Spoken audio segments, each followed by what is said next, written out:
Hi guys, welcome back. Today is actually going to be part 4 of the Finding Yourself After Motherhood series, and we are going to be talking about priorities. So let's get right into it. So one thing that I really don't think that you fully understand until you actually are a mom is just how much your priorities are going to change after you have a baby. And it's just a natural thing that happens. I just know that for me personally, things that used to be important to me, like really, really important to me, I literally couldn't care less about some of them anymore. And it's kind of shocking how quickly that happens. Now, some of the things that in the past have been really important to me are things like my social life, money, my career, making sure that I always have some sort of like recreation or fun built into my schedule. And then my relationship with God was always in there.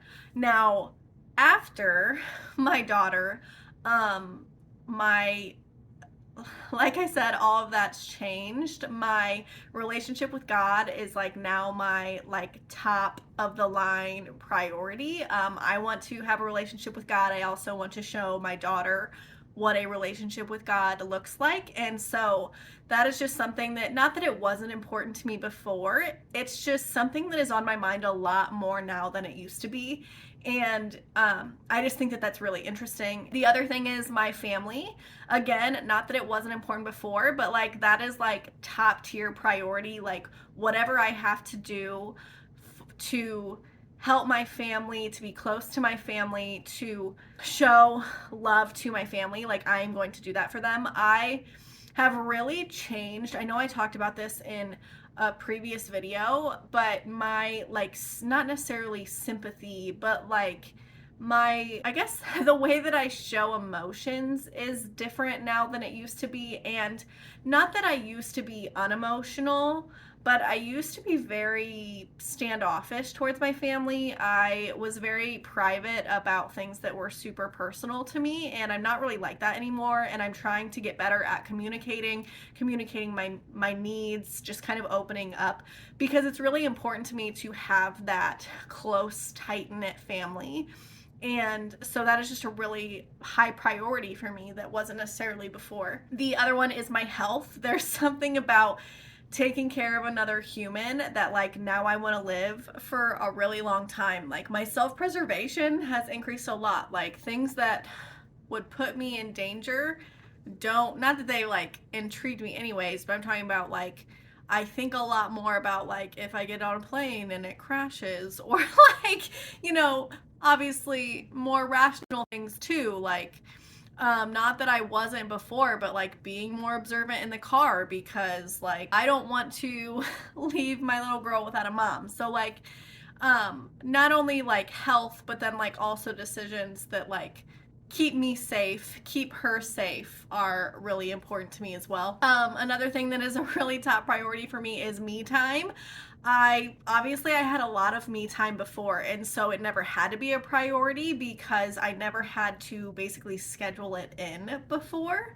And I think that that is a really big mind shift that I think, like we've talked about before, you time, self-care kind of goes out the window when you have a kid. And I honestly think that it's because before you have kids, you don't have to schedule it. Like it's just your day to day. Like, yeah, you have your spouse, but like you can go do whatever you want whenever you want. And then all of a sudden you can't. And so you're not really used to scheduling it in, which I think is why a lot of people don't for a while unless they're super intentional about it. So me time is really important to me now. It makes me a better mom if I take time for myself. It makes me a better wife. It makes me a nicer human if I just have some me time. And the last one is personal growth. I will say that there's like this understanding when you have a kid, and like maybe I would have had it if I didn't have kids just by getting older, but it's like when you're young, like you think that your parents have it all figured out. And then like as you get older, like you're going through your teenage years and you're like, my parents don't know anything. And then like you as you get older again, you're like, yeah, they actually know a lot. Like, but anyways, like your parents, like me, like I'm her parent, but like I'm still just trying to figure it out. So like I'm trying to teach her how to be a good human while also trying to learn how to be a good human.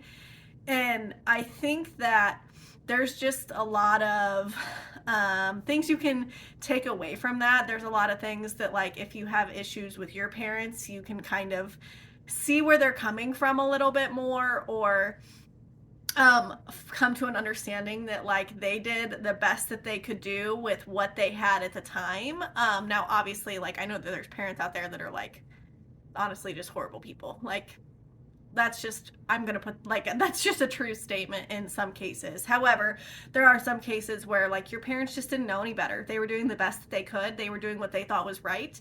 And I truly think that everybody's parents mess them up in some shape or form. Some are more aggressive than others. Anyways, because of that, personal growth is super important to me because I want to mess her up as little as possible.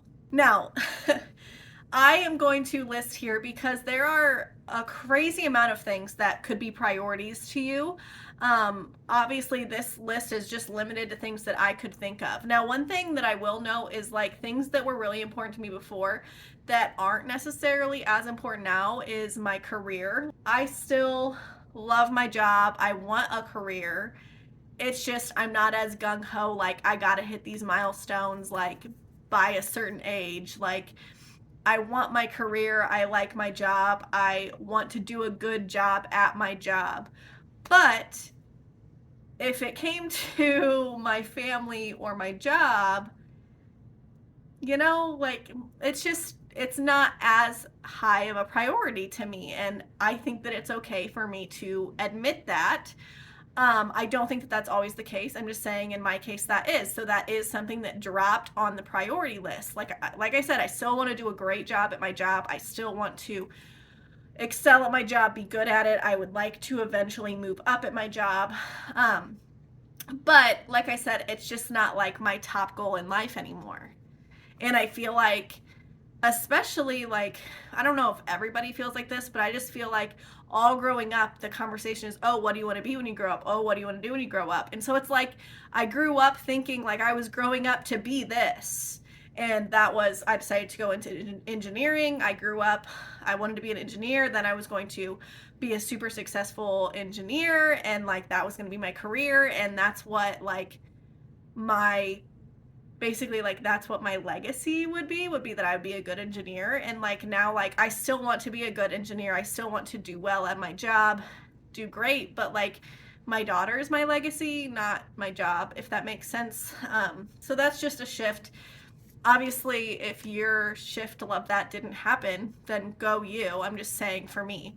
So what I want you to do, because I feel like I've been having you do the same steps for each category, but that's because everything about this is so personal to a specific person. And I don't want to be like, you do this, this, and this, because just because that's what worked for me doesn't mean that's what's gonna work for you. And so I truly believe that, like, brain dumping all these things on paper is really what's going to help you figure out all your stuff. I truly do, because I just think that putting it down on paper and actually physically seeing it is just such a powerful thing. And so what I want you to do is, again, I want you to make a list of the things that you do every day. And these are going to incorporate the hobbies that we talked about and the likes and dislikes and the habits that we talked about before. Like, I want you to write down the things that to you is important that you get done in a day. Now, the next thing I want you to do is I want you to make a list of maybe things that you want to do every day. So these could be the habits and the hobbies that you wrote down last time that you would want to look into. Now, these are the things that is going to fill your cup. I want you to write those down. Now, after you have these two lists, I want you to figure out how you can incorporate the things that you do every day that are important to you, the things that you want to do every day that are important to you, and I want you to write them down top to bottom, like most important to least important.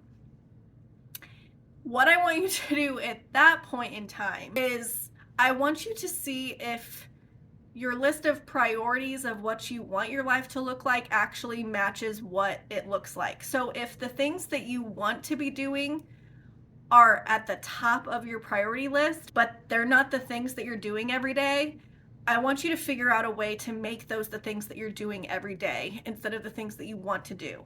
I want you to figure out if there are things that you are doing every day, if they're not important to you, those are the balls that you can drop for a little while until you get the other things figured out into your life, into your routine, into your schedule.